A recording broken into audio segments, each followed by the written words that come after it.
My daughter-in-law thought moving me away from the front row would prove who had power in the family. I let her enjoy that moment, because the wedding records on my phone proved something much more expensive. This row is strictly for real family. My daughter-in-law, Vanessa, whispered in my ear just moments before the toasts were about to start. Her voice was low but sharp, wrapped in a cold smile that made it clear there was no room for discussion. She pointed toward the empty chairs in the very front row of the beautifully decorated venue, right next to my son, Julian. There was no seat for me there. Instead, I was left standing by myself near the back wall, completely separate from the neatly set tables.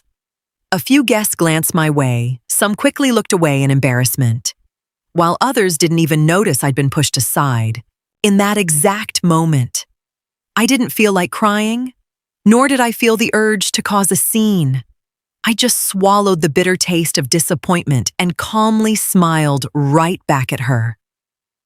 Vanessa turned around with a proud look on her face, fully convinced she had just flexed her power and successfully put me in my place. But what she and Julian completely overlooked was a crucial detail sitting quietly on the phone inside my purse. I knew exactly whose name was stamped on every single payment record for this entire wedding. Every single flower arrangement, the gourmet catering, the rental fee for this historic venue, and even Vanessa's custom-tailored dress had come straight out of my bank account. My late husband and I had spent decades working grueling hours to ensure Julian would have a secure future. After my husband passed, I decided to use that money to support the young couple generously, hoping it would make me a welcome part of their lives. But this disrespect wasn't a one-time thing. It was the final straw. As the soft background music played and the guests laughed, I made a quiet, unshakable decision. I wasn't going to cry. I wasn't going to argue. And I was absolutely done being an invisible ATM for people who didn't even consider me family. My silence wasn't weakness. It was the quiet beginning of my exit. I turned around and walked out of the reception before the very first glass was raised. I could feel it in my gut as of tonight. The game was changing completely when I got home. I kicked off my high heels and put on a hot kettle of chamomile tea. The heavy silence of my empty house felt like a relief after the chaos of the wedding. But my mind was already clear, focused, and working with absolute precision. I sat down at the kitchen table, opened my laptop, and logged into my online banking. It was time to align the financial reality with their new terms. No drama, just pure consequence. For months, I hadn't just been bankrolling this lavish wedding. I had been heavily keeping Julian and Vanessa afloat in their everyday lives. An automatic monthly transfer of exactly $1,200 went into their account like clockwork, earmarked to help cover the steep rent on their upscale downtown apartment. On top of that, I routinely picked up the tab for expensive repair bills and their weekly grocery hauls. I looked at the numbers on the glowing screen without a shred of anger or regret. With a few clicks, I canceled the monthly rent transfer starting the 1st of next month. Next, I canceled the pending wire transfer for their upcoming honeymoon to Italy, a trip I had originally offered to fund as an extra wedding gift. It was amazing how easy it was to sever those digital ties. I didn't feel an ounce of guilt. All I felt was a deep, rational sense of relief. Vanessa wanted a clear line between her real family and me, and I was simply granting her wish on a practical level. If you want to be fiercely independent and exclude people, you have to carry the financial weight of your own lifestyle. I shut my laptop, finished my tea, and went straight to bed for the first time in a very long time. I slept like a baby, completely ready for whatever had to happen next. But the real wake-up call was waiting for them this weekend. The next morning, I woke up early and drove over to my son's apartment while the two of them were either still fast asleep or busy cleaning up the venue. They had gratefully given me a spare key months ago so I could drop by to clean, cook, and sign for their packages while they were at work. The moment I stepped inside, I was greeted by total chaos, a sink overflowing with dirty dishes, mountains of laundry, and stacks of unopened wedding gifts cluttering the hallway. In the past, I would have immediately rolled up my sleeves to help them out and make their lives easier. Not today. I walked straight past the mess into the small home office, gathered the few personal belongings I kept there for my visits, and quietly packed them into my bag. I walked back to the kitchen, placed the apartment key right in the middle of the wooden counter, and left a short, matter-of-fact note next to it. Here is your key back. Moving forward, I will no longer be helping with chores or picking up deliveries. Wishing you both the best for your future. There was absolutely no need for long explanations, dramatic speeches, or emotional finger-pointing. I walked out, gently clicked the heavy door shut behind me, and instantly felt an enormous weight lift off my chest. Vanessa had spent far too long treating me like an unpaid maid, someone to call when there was work to be done, and dismiss when it was time to enjoy the rewards. That era was officially over. On the drive back, I called an old friend and made spontaneous lunch plans at our favorite bistro. I had neglected my own life for way too long just to keep my son comfortable. My priorities had shifted, and today was just the first step of a permanent change. They were about to find out exactly what my absence felt like. 2 days went by before my phone finally rang. It was Julian. His voice sounded frantic and slightly irritated the second I answered. He demanded to know why my key was sitting on the kitchen counter and asked if something had gone wrong. Since I had snuck out of the wedding so early, I stayed completely grounded, leaned back in my armchair, and answered him in a calm, steady tone. I simply told him I had been exhausted and that it was high time they started managing their life as a married couple on their own. Julian immediately tried to brush it off, claiming Vanessa hadn't meant anything by the seating arrangement and that she was just stressed out in the heat of the moment. I refused to entertain the cheap excuses. I didn't take the bait and held my ground with a cool, distant demeanor.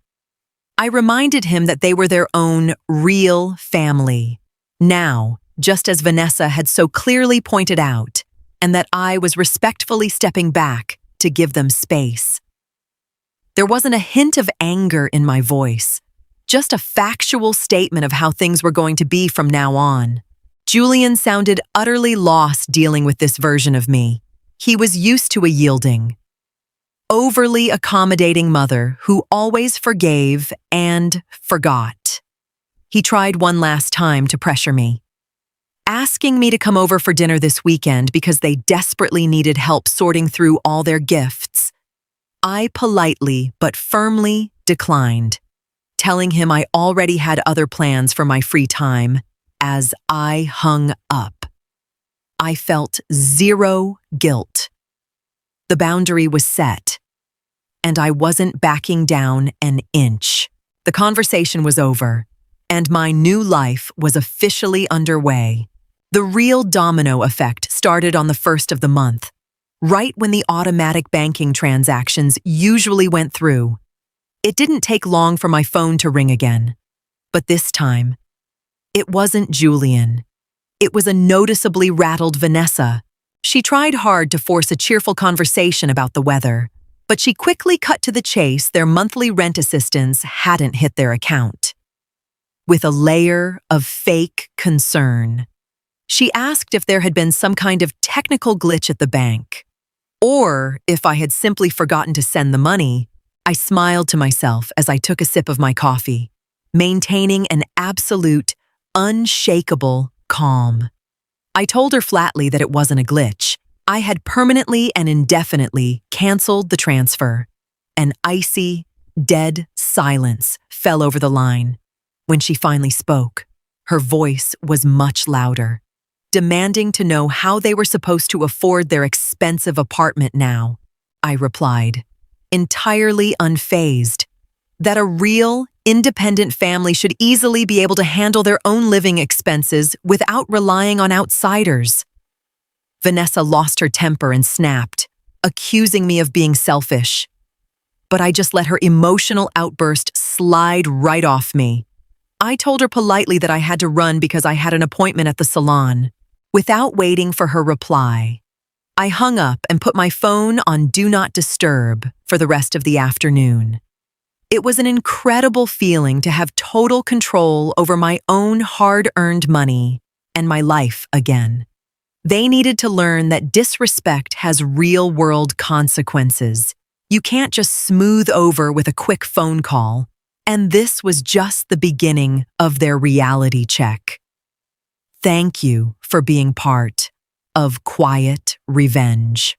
This channel was created to share stories about family, resilience, betrayal, forgiveness, and the quiet strength that helps people move forward.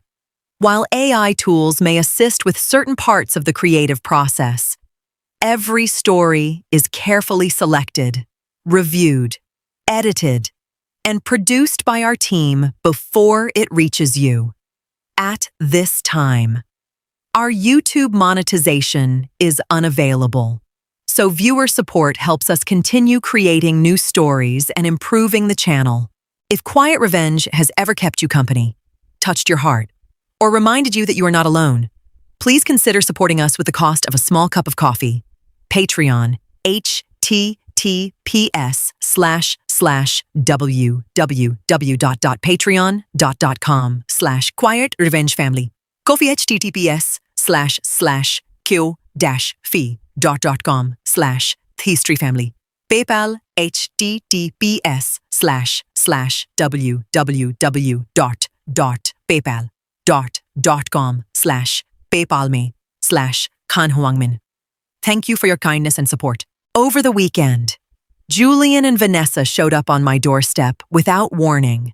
They looked visually exhausted, clearly worn down by the financial panic of the last few days. Their usual arrogant, high and mighty attitude was completely gone, replaced by a volatile mix of desperation and simmering resentment over my sudden decision. I opened the door but kept myself positioned firmly in the entryway.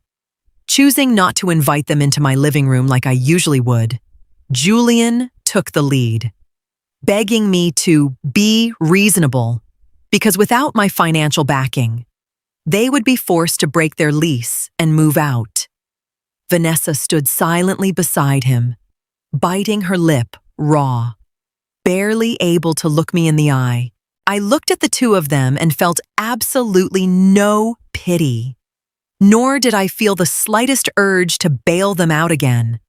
I told them in a level voice that being reasonable meant only spending money you actually earn yourself. If the apartment was out of their league, they needed to pack up and find a smaller place that fit their actual budget. Vanessa finally snapped, screaming that I was maliciously ruining my own son's life. I looked at her coldly and threw her own words right back at her, reminding her of what she whispered on her wedding day about real family. I told her that a real family sticks together and figures out how to survive a crisis without begging for handouts from people they exclude. With that, I opened the door a bit wider and politely asked them to leave, letting them know the discussion was over. They walked away in stunned silence, and I shut the door with a profound sense of inner strength. They were finally learning that words carry weight. In the weeks that followed, I poured all my energy into reinventing my life and cutting away the dead weight of the past. I booked a 3-week road trip along the coast of Maine, a dream vacation I had put on the back burner for years because I was always too busy managing the kids' lives. I started investing my money into things that actually enriched me. I signed up for pottery classes and joined an exclusive local fitness club. My days were suddenly packed with positive experiences, new friendships, and a vibrant zest for life that I hadn't realized I was missing.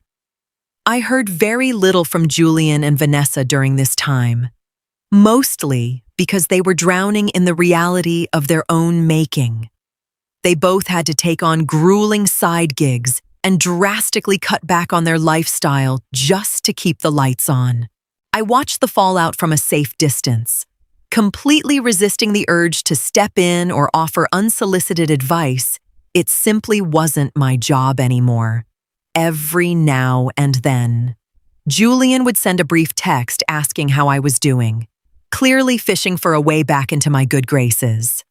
I kept my replies polite but brief, sharing absolutely zero details about my new routine or my financial business. I had learned that keeping my distance was the absolute best shield against being used, and that my generosity had to be earned. My friends constantly commented on how radiant and independent I seemed, and I knew deep down I had made the right call. I was no longer the lonely widow sitting by the phone. I was a self-assured woman driving her own destiny. But the biggest storm was about to hit them, and they had no idea it was coming. The ultimate turning point and the climax of the entire situation arrived about 2 months after that fateful wedding. I received an urgent email from the owner of the historic venue where the reception had been held. It turned out the final balance for the catering and staff services was still completely unpaid.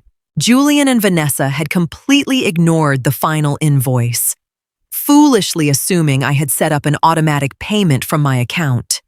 The remaining balance amounted to several $1,000s, a massive sum that the two of them couldn't possibly pull together in their current financial state. I immediately called the venue manager, who knew me well as a reliable, longtime patron of their community events. I explained the situation honestly and told him I would only be covering my personal portion of the event, since the initial planning and deposits had been under my name. I officially instructed them to update the billing address and primary responsibility to Julian and Vanessa. I settled the minor administrative fees to clear my personal liability from the contract and walked away clean. The manager completely understood my position and redirected the collection notice straight to the newlyweds. When that certified mail hit their doorstep, the fragile illusion of their independent lifestyle shattered into a million pieces. It was a brutal realization for them I was no longer putting out the financial fires ignited by their own arrogance. They were entirely on their own, forced to face the full, unvarnished consequences of their actions. There was no safety net left. The very next afternoon, Julian showed up at my house completely broken and, notably, he was entirely alone. Without Vanessa by his side, he was holding the collection agency's notice in his hand, his fingers visibly trembling with fear over what this would do to his credit score. He was right on the verge of tears as he confessed they were utterly broke and that Vanessa was constantly screaming at him over the money. I let him step inside and offered him a seat at the kitchen table. But internally, I remained completely detached and emotionally unwoven.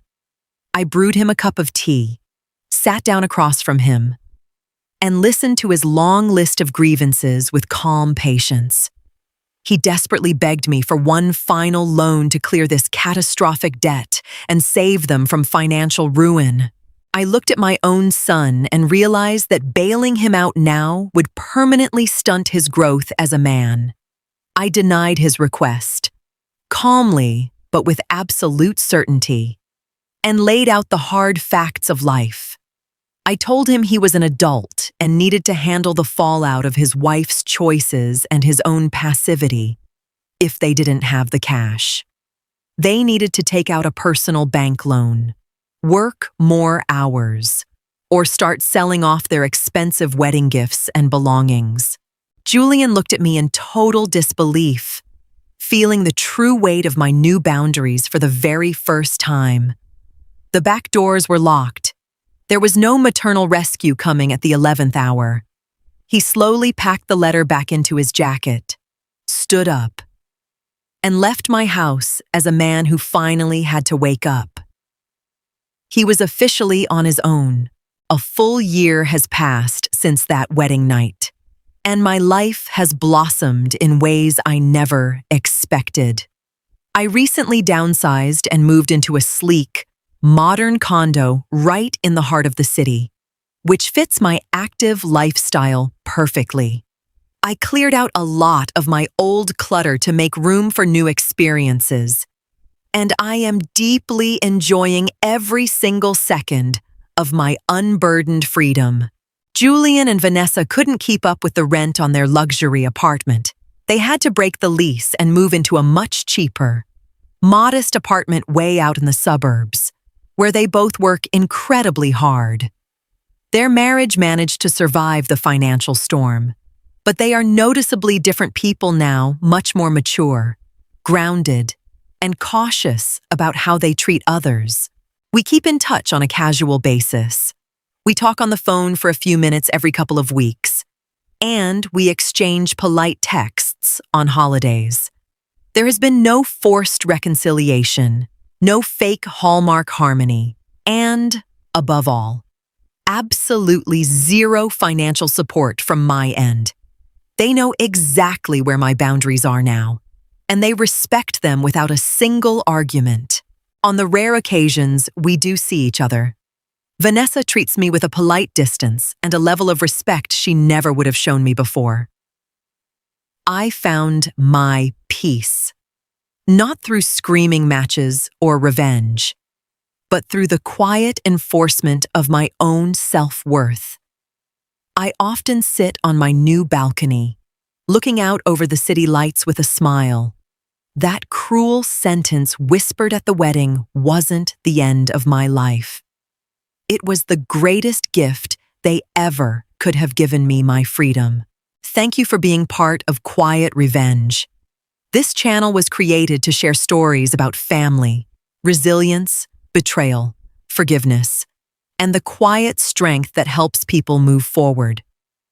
While AI tools may assist with certain parts of the creative process, every story is carefully selected, reviewed, edited, and produced by our team before it reaches you.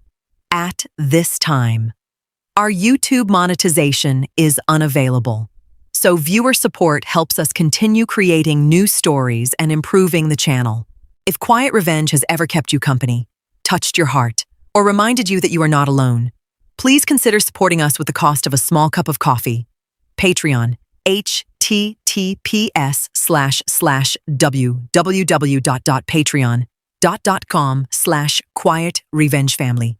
Ko-fi, https://ko-fi.com/Pastry Family. PayPal, https://www.paypal.com/PayPalme/Kanhuangmin. Thank you for your kindness and support.